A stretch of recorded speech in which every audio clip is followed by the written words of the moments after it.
Okey, hai, Assalamualaikum dan salam sejahtera semua. Selamat datang ke GCN Motor. Bersama saya Hakim lagi dari GCN Motor. Okey, so hari ni Hakim nak bawa korang review sebuah touring bike bersisikan 650, iaitu CF Moto 650 MT. Okey, so motor ni dibuat pada tahun 2021 dengan harga jualan kita hanya 16,800 saja dan minimal deposit serendahnya 100, anggaran 7 tahun hanya 300 lebih. Alright, so yang mana korang tengah mencari motor touring, Hakim ada sebiji berkatingkan touring tapi tak tinggi dan siap full box complete lah, atas dengan kiri kanan. Okay, so let's go, kita review sebelah sikit ada apa dengan CF Moto 650 MT ni. Let's go. So kalau korang tengok daripada belah depan, motor ni memang datang dengan colour asal lagi, biru dan silver. Okay, kemudian dengan tayar depan, right, bersaiz 110/70.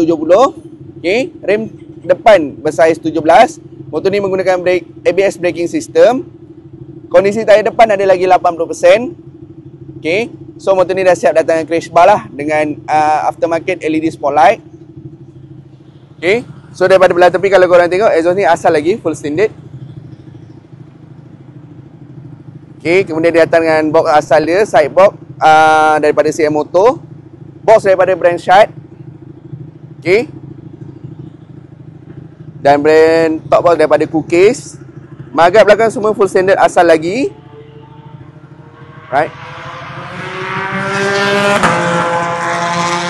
So daripada belah kiri korang tengok, motor ni dah siap lah dengan crash bar sama seperti belah kanan. So sekali dengan handle guard aftermarket. Right. So kita payung bunyi untuk korang lah. Let's go.